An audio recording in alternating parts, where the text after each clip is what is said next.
भाजपचे नेते विनोद तावडे विरारमध्ये पैसे वाटप असल्याचं माहिती जी आहे ते बहुजनच्या कार्यकर्त्यांना मिळाली होती आणि बहुजनच्या कार्यकर्त्यांनी रंगे हात काही पाकिटं पकडलेले आहेत आणि या प्रकरणी विनोद तावडे, राजन नाईक तसंच आचारसंहितेचं उल्लंघन केल्याप्रकरणी हितेंद्र ठाकूरांवरती देखील गुन्हा दाखल केलेला आहे। आपल्यासोबत बहुजनचे काही वरिष्ठ नेते आहेत, आपण त्यांच्याकडनं जाणून घेणार आहोत। प्रशांत राऊत माजी सभापती आहेत। सर, काय सांगाल सविस्तर काय घटनाक्रम आहे? पहिली तर गोष्ट विवांत हॉटेलमध्ये गेले 3-4 दिवस झाले हे पैसे वाटण्याचा कार्यक्रम चालू होता। बरेचसे नेते इथे येऊन गेले या ठिकाणी। सकाळी कळलं की इथे विनोद तावडे आलेले आहेत, त्यामुळे मी इथे आलो। पहिला त्यांची मीटिंग चालू होती, वरती हॉलमध्ये मीटिंग चालू होती आणि तिथे पैसे वाटप करत होते त्या ठिकाणी। विनोद तावडे हे रूममध्ये होते आणि त्यांना कळालं की सगळे आता आमचे बहुजन आघाडीचे कार्यकर्ते आलेले आहेत। तर विनोद तावडे तिथून पळून हॉटेलच्या गोडाऊनमध्ये लपलेले होते आणि नंतर राजन नाईकसुद्धा पळून हॉटेलमध्ये लाईट बंद करून बसले होते त्या ठिकाणी। किती वाजता ही घटना घडली? तुम्हाला कोणी माहिती दिली? किती पैसे सापडले? नाही, मला माहिती होतं, 4-5 दिवसापासून चाललेलंच होतं, पण आमचे कार्यकर्ते इथले फिरत होते की अशा गाड्या आलेल्या आहेत। त्यामुळे विनोद तावडेंची गाडी बघितली मी या ठिकाणी, त्यामुळे ते मला कळालं। मग आम्ही आमच्या कार्यकर्त्यांना कळवल्यानंतर सगळे कार्यकर्ते आल्यानंतर हा विषय पूर्ण उघड झाला या ठिकाणी। काही डायरी सापडली, त्या डायरीमध्ये काय नोंदी आहेत? कुणाला पैसे दिलेले आहेत? कुणाचे पैसे होते? कुठून आले? बऱ्यापैकी डायरीमध्ये नोंद आहे, प्रत्येकाला पैसे दिलेली नोंद आहे, नावं आहेत त्याच्यामध्ये। बऱ्यापैकी हॉटेलमध्ये प्रत्येक रूममध्ये पैसे मिळाले काही ठिकाणी। मला वाटतं बऱ्यापैकी कॅश होती। मला ते सकाळपासूनच हे चालू होतं आणि काही पैसे घेऊन गेलेले होते।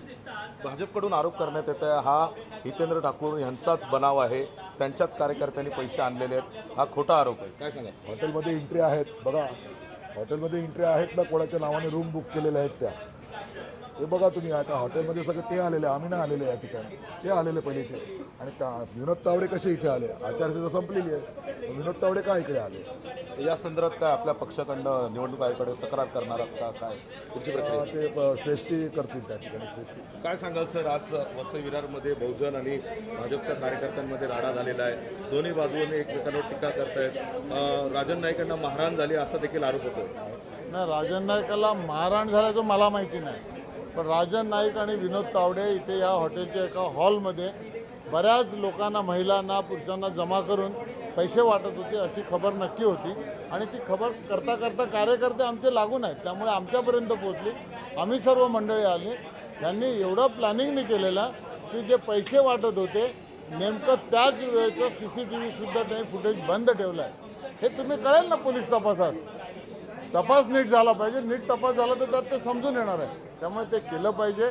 या लोकांनी इथला कोणी तो एक भल्ला आणि कोण नारकर हे 2 कार्यकर्ते होते, ते प्रमुख पैसे वाटण्यात पुढे होते। आणि त्यानंतर हे जेव्हा लोकांना कळलं तेव्हा त्यांच्यात आपसात घबराट झाली। विनोद तावडेजी एका बाजूला कुठेतरी गोडाऊनमध्ये पळाले, राजन नाईक कुठे दुसरीकडे पळाले आणि मग शेवटी जाऊन महिलांचं कडं करून त्याच्यात बसले। लोक एवढ्या मोठ्या संख्येने कार्यकर्ते आले तेव्हा कार्यकर्त्यांचा उद्रेक होणारच, पण त्याच्यात आम्ही मॅक्झिमम लोकांना कंट्रोल केलं। कुठल्याही प्रकारची कुठे तोडतोड नाही झाली, कुठली मारामारी झगडा होऊ दिला नाही। पण निवडणूक आयोगाच्या नियमाप्रमाणे 48 तास आधीपासून कुठलाही स्टार प्रचारक असू दे तो त्यांनी आपल्या ह्या दुसऱ्या एरियात जायचं नसतं। गेले असतील तर त्याच्या आधी तो एरिया सोडायचा असतो, असा निवडणूक आयोगाचा नियम आहे। त्या सगळ्या नियमांना ह्याने मुठमाती देऊन अशा प्रकारचं काम करतात, हे वाईट आहे ना। आणि पैसे नसतील द्यायचं तर कशाला यायचं? त्यांच्याकडनं एक छोटीशी बॅग मिळाली, त्यातसुद्धा पैशाचे पॅकेट मिळाले, बाकी काही रूममध्ये पैसे मिळाले, काही गाड्यांमध्ये पैसे मिळाले। त्याचा अर्थ काय होतो? आता अजून 1-2 गाड्या आम्ही तपासायच्या आहेत, पण त्याच्या चाव्या ते घेऊन पळाले आहेत, चाव्याच देत नाही, हॉटेलवाल्याकडे नाही, त्यांच्याकडे नाही, त्यामुळे आमचे अधिकारी वर्ग तपास करू शकत नाही। आत्ता कळलं की गुजरातपासूनच्या जवळजवळ 300 गाड्या आपल्या ह्या परिसरात आल्या आहेत आणि त्यातल्या आमच्या पिरखुंडाकडे काही अडवल्यात, काही पालघरकडे आपल्या तपासी यंत्रणाने अडवल्यात। हा प्रकार काय नेमका? हितेंद्र ठाकूरांनी पत्रकार परिषदेत आरोप केला की 10 लाख रुपयाची रोख रक्कम जी आहे पकडलेली आहे, विनोद तावडे पैसे वाटत होते। मात्र जाताना हितेंद्र ठाकूर विनोद तावडेने एकाच गाडीत घेऊन गेले, म्हणजे एका बाजूला काय, ह्याला काय समजायचं? नाही, हा जो आहे 1-2 गोष्टी वेगळ्या केल्या पाहिजे। आम्ही भले वेगवेगळ्या पक्षाचे आहोत, वेगळ्या विचारसरणीचे आहोत, पण तरीसुद्धा एखादा माणूस खूप दूरनं आलेला आहे, तो लोकप्रतिनिधी आहे, तर त्याला आम्ही काय असं छिथू तर करणार नाही। हां, त्याच्याविरुद्ध गुन्हा दाखल झाला आहे, त्याच्या विरुद्ध बोलायचं, आम्ही बोललो आहे, त्यांनी केलेल्या गुन्ह्याविषयी आम्ही बोललो आहे, ह्याच्यापेक्षा वेगळं काय?